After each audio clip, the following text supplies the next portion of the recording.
À la base, c'était vraiment, je me retrouvais pas dans les magazines, donc je suis allée chercher un contenu que je retrouvais par contre sur les blogs, un contenu qui était vrai, qui était sincère. Il y a eu une fois où j'ai eu un commentaire négatif, c'était sur ma photo finisher du marathon de Paris. Il y a quelqu'un qui a dit « mais t'es moche et grosse ». Et en fait là c'est ma communauté qui par contre qui a joué les bodyguards et il y a eu un flot de soutien.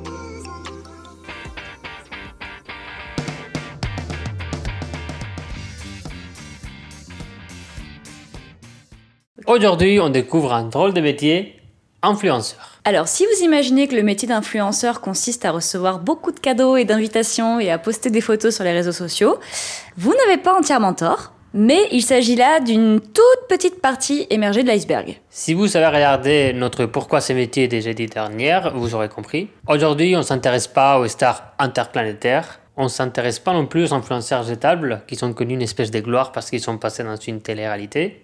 Bah, on peut le dire, non? Bah quoi? C'est vrai?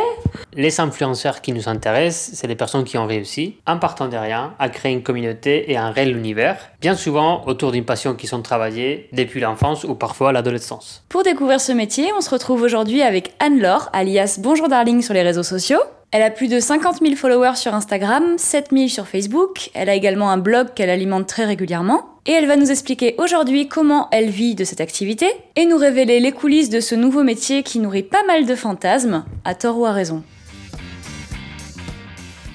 Donc, je dis bonjour, pas du tout? Comme tu veux. Donc je m'appelle Anne-Laure, j'ai 30 ans, je vis à Bordeaux, je suis blogueuse influenceuse dans la catégorie lifestyle. Je vais parler principalement sur mon blog de recettes, de sport, en gros effort, réconfort, mais aussi toutes les choses du quotidien. Comme je dis, en fait, je parle de tout ce qu'on peut faire soi-même pour rendre le quotidien plus sympa. Attends, j'aurais fait laver les dents après le café. Ça va? Tu sais qu'on garde tout, hein, ce qui se En fait, je travaillais chez Apple et j'avais plus rien de créatif à faire ni rien dans mon boulot. Donc je me suis mis à faire un blog pour me dire, je mets des dessins de temps en temps. Et avoir un blog, ça demande une certaine rigueur. Donc ça a commencé comme ça. Donc mon métier, on va commencer par ce que j'aime le moins, ça va être faire les mails, la comptabilité. Parce que mine de rien, je suis en société, donc il y a pas mal de paperasse à faire. Ensuite, après, par contre, ce que j'aime, c'est la création de contenu. Donc ça va dépendre soit des contrats que j'ai en cours, donc je vais avoir des missions. Sinon, ça va être créer le contenu que j'ai envie de partager avec ma communauté. Donc ça peut être des articles de blog, ça peut être des posts Instagram, des posts Facebook, organiser des événements, des rassemblements, plein de choses. Il y a aussi, mine de rien, ma boutique en ligne, parce que comme je fais de l'illustration, j'ai créé des affiches, etc. Donc il y a l'envoi des commandes à faire, donc ça, je commence souvent ma journée par ça, parce que ça met quand même de bonne humeur. T'es la seule meuf qui a de bonne humeur à l'idée d'aller à la poste. Mais non, maintenant, tu peux les mettre en boîte aux lettres. Ah. Donc en général, c'est ça, c'est réveil très tôt, je suis matinale, je commence les tâches. Déjà, ranger mon appartement, ça c'est assez cliché, mais comme ça me permet de bien commencer la journée. Je commence toujours par les mails, le flot de mails, comme ça je me dis qu'une fois qu'ils sont faits, je ferme la boîte mail et je me consacre à tout le reste. Donc là ça va varier en fonction du contenu déjà qu'on attend que je produise, donc ça va être les contrats que j'ai en cours, et sinon ça va être le contenu que j'ai envie de produire, si j'ai envie de mettre ma tête en photo ce matin, si j'ai envie, je reste assez spontanée sur tout ça, donc c'est assez aléatoire. Bon, j'ai cassé mon appareil photo, donc ces derniers temps, c'est avec l'iPhone principalement. Et sinon, je dessine avec un iPad, je travaille sur un MacBook. Donc c'est vrai que les journées passent quand même très vite parce qu'au final, entre la création de contenu qui va prendre quand même beaucoup de temps, ça va être par exemple une photo, même si elle va être prise à l'iPhone, je vais la retoucher sur Lightroom, je vais prendre le temps de rajouter soit des petits effets, des illustrations ou des choses comme ça. Avoir une légende qui fait quand même écho à ce que je veux transmettre, qui rendent mon contenu vraiment pertinent, qui apporte vraiment quelque chose aux gens au final, et pas que... des fois ça fait du bien de mettre que quelque chose de joli qui va être sympa à regarder, et puis des fois on a envie de donner un peu plus, donc on va aller plus loin. Il y a aussi la rédaction des articles de blog, ça c'est une des choses qui prend quand même énormément de temps. Si je dois rédiger ou faire une recette, ça va me prendre au moins une demi-journée ou une bonne journée parce qu'il y a les photos, il y a tout préparé. Puis maintenant, comme il y a les réseaux sociaux et le côté live stream qui s'est mis dans le jeu avec les stories, c'est-à-dire qu'on va devoir faire du contenu en story, on va devoir faire le contenu Instagram, on va devoir faire le contenu pour le blog, on va devoir faire le contenu aussi pour Facebook, Twitter pour partager partout. Et puis moi, un de mes plus gros réseaux, ça reste quand même Pinterest, donc il faut vraiment la photo en portrait qui passe que sur Pinterest. Mais voilà, enfin c'est penser à tout et en fait derrière un seul post, il peut y avoir énormément de travail finalement. Je travaille seule. Si je veux un certain type de contenu, je vais faire appel à des vidéastes ou à des photographes que j'embauche. Donc j'ai des photographes que j'adore qui sont soit sur Bordeaux, soit à Londres. C'est moins pratique, mais je suis capable d'aller à Londres si je veux un certain type de contenu. Oula, j'ai fait un mouvement, un bail. Donc je travaillais principalement de chez moi depuis peu de temps. Je suis dans un coworking, ce qui me permet déjà de recréer un petit monde, un petit univers social plutôt sympa et tout, et d'être plus efficace parce que travailler sur ordinateur, on va pas se mentir, on peut vite procrastiner très rapidement, aller sur Facebook pendant des heures, se perdre. Enfin voilà, je crois que je bosse 7 jours sur 7, clairement. Je m'oblige à prendre des journées de repos. Là je suis partie en week-end, j'avais hâte de rentrer le lundi pour me remettre sur mes projets. Donc clairement ça prend du temps. Après je suis passionnée et j'adore ce que je fais, donc c'est aussi peut-être pour ça que ça prend tant de place dans ma vie.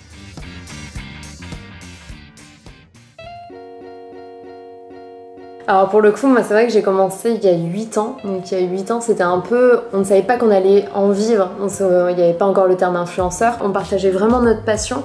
C'était produire du contenu qui allait attirer les gens. Pour moi, à la base, influenceur, c'est pas non plus un métier en fait. Personnellement, ça m'est tombé dessus par hasard. C'est à partir du moment où j'ai touché plus que mon travail, que je me suis dit, je vais pouvoir en vivre. Donc je me lance dedans. Si on fait trop dans la stratégie, on perd l'essence de l'influence en fait. Donc oui, si on veut devenir influenceur à tout prix, on peut user de stratégie, créer une espèce de stratégie de communication, créer du contenu qui va générer vraiment du like, etc. Si on montre ses fesses en photo, t'as plus de chances d'avoir du like que si tu montres, je sais pas, ou si tu montres ton chat en photo, tu vas avoir du like. Je pense qu'il faut surtout pas être motivé que par ça. Je sais pas en fait. C'est dur comme question. Le terme influenceur, pour moi, on peut le traduire par créateur de contenu. Et créateur de contenu, c'est créer du contenu de qualité. Il faut d'abord identifier ta cible. Parce que quand on dit contenu de qualité, c'est pas forcément une jolie photo en fait. Parce que souvent on va dire c'est une jolie photo, une jolie vidéo, mais pas forcément. Si ta cible elle aime l'humour, ça va être du contenu de qualité en humour. C'est identifier ta cible, savoir ce que tu veux lui apporter et créer du contenu en fonction. Alors pour le coup, par exemple, moi personnellement, je suis dyslexique, mais vraiment, j'ai commencé mon blog, je faisais des fautes, mais à couper au couteau qui était quand même, c'était assez dur. Je savais pas faire de photos non plus, je savais pas faire grand chose, mais je trouve que l'énorme avantage de l'influence, c'est que ça a permis aux gens d'être autodidactes. Ça permet vraiment aux potentiels qui sont créatifs, aux gens passionnés de transmettre du contenu de manière passionnée et en se donnant les moyens d'y arriver. C'est sûr que par contre, pour moi, réussir dans l'influence, c'est pas se dire qu'on va travailler 35 heures semaine. Alors là, je crois que ça va faire 8 ans que le 35 heures, non, j'en ai jamais entendu parler quoi. Je pense que pour vraiment s'en sortir dans ce milieu-là, au-delà d'identifier les tendances, etc., il faut les anticiper. Pour moi, tous les influenceurs qui ont vraiment réussi, et surtout sur le long terme, parce qu'on parle pas de gagner 100 000 abonnés sur un an, pour moi, pour rester dans le long terme, c'est toujours anticiper en fait ce qui va arriver après. Pas forcément suivre le contenu parce qu'on le voit. Là, Instagram est noyé sous les photos qui se ressemblent, etc. Après, c'est être créatif, être ouvert et se nourrir vraiment du quotidien, être capable de capter toutes les informations pour pouvoir créer un contenu qui correspond aux gens et qui parle aux gens. Tu le fais pas vraiment pour toi, tu le fais pour ta communauté, pour créer une communauté et pour des gens. Donc c'est vrai que souvent on me dit non mais il faut à tout prix avoir un réflexe, un ci, un ça. Moi je suis pas forcément d'accord, les 3 quarts de mes photos je les fais maintenant à l'iPhone parce que ça correspond à ma communauté et au message que je veux passer parce que j'accompagne pas. Il n'y a pas que de la photo, il y a aussi le contenu que je transmets derrière. Moi, principalement, je gagne de l'argent grâce au placement de produits. C'est-à-dire, ça a commencé dès le début, comme je faisais des recettes. Des marques voulaient que leurs produits soient utilisés dans mes recettes. Donc à ce moment-là, je plaçais l'ingrédient et j'étais rémunérée pour ça. Pour moi, c'est ça le principal, c'est la mise en avant de marque. ou d'événements ou de choses comme ça. C'est comme ça qu'on va gagner de l'argent. Et ça va être aussi la présence à des événements où tu vas être payé pour. Plus en fait on me demande d'engager ma communauté, plus c'est cher. C'est-à-dire que si tu veux un concours, ce sera plus cher qu'un post classique. Il y a aussi l'affiliation qui se fait beaucoup, c'est-à-dire que des gens vont toucher un pourcentage sur les ventes générées suite au placement de produits. Donc ça touche principalement, je trouve, le monde de la mode. Moi perso, j'en fais pas. Enfin, j'en ai un. Et combien, ça va vraiment dépendre de ta communauté, de l'engagement qu'il y a aussi sur ton compte, parce que c'est pas parce que tu as 100 000 abonnés que tu vas avoir 1000 likes. Il faut pas, quand on regarde, on s'en rend vite compte. Moi personnellement, je vais souvent créer, en fonction du budget, je vais prendre plus de temps pour créer une photo ou une animation. Ou en fonction du budget, je vais créer un contenu plus pertinent. C'est horrible à dire. En fait, plus on me donne de l'argent, plus j'ai du temps à passer en fait dessus. On n'est pas payé que pour la photo qu'on va faire, on est payé aussi pour tout le travail derrière qu'on fait gratuitement. Parce que créer une communauté, c'est du travail au quotidien. Donc moi, je vais faire un placement de produit par mois, mais par contre, ils vont payer pour tout le travail que j'ai fait pendant le mois. Et combien, ça va vraiment dépendre des communautés. Ça peut, une story, ça peut aller de rien, parce qu'il y a des gens qui veulent pas payer pour une story, à 500 € la story. Petit à petit, Instagram est devenu un réseau influent, donc forcément, c'est lui qui est en train de prendre les devants, même si je suis pas forcément d'accord, parce qu'on se rend pas compte. C'est-à-dire que Instagram, ça va faire du chiffre à un instant T, un blog, ça va faire du chiffre sur le long terme, comme une vidéo YouTube. Ça dépend comment on s'en sert. Pour moi, en fait, c'est à la marque ou à l'agence de com de bien faire son travail.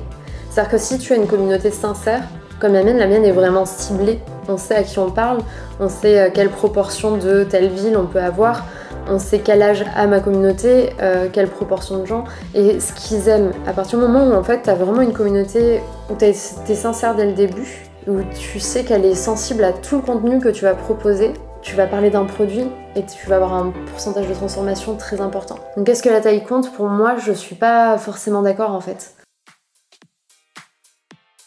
Est-ce que du coup tu penses que tu as une addiction aux réseaux sociaux? Est-ce qu'il n'y a pas un effet pervers où en fait tout ce que tu vis, ça peut être considéré comme du contenu pour Instagram et du coup t'es tout le temps dans une hyper connexion? Comment toi tu gères la remarque négative? J'imagine que tu en as eu. Est-ce que comme pour les comédiens par exemple, il existe des agents d'influenceurs? Est-ce que tu penses que ça fausse tes relations avec les gens? Sans langue de bois, est-ce que tu penses vraiment qu'aujourd'hui, en 2019, on peut devenir influenceur en commençant de zéro? Est-ce que tu penses que être influenceur, c'est un métier d'avenir? Voilà, le tournage est désormais terminé. La principale information qu'on va garder de cette vidéo, c'est que derrière le mot influenceur, il y a en fait le métier de créateur de contenu. Et que ces métiers-là demandent beaucoup de compétences et d'applications. Et paradoxalement, là où le grand public et nous les premiers rêvent devant les cadeaux que reçoivent les influenceurs, eux galèrent parfois à se faire payer en vrai argent et à faire comprendre aux gens qui souhaitent bénéficier de leurs compétences et de leur notoriété qu'il y a du travail à fournir et qu'accessoirement on ne paye pas son loyer en vêtements ou en cosmétiques. Si la vidéo vous a plu, comme d'habitude, n'hésitez pas à partager, à vous abonner. Aujourd'hui, on a plutôt évoqué l'expérience personnelle d'Anne-Laure. On la retrouve également la semaine prochaine sur Maintenant J'aime lundi parce qu'elle a souhaité donner des conseils à toutes les personnes qui rêvent de devenir influenceurs à leur tour. On vous dit donc à la semaine prochaine.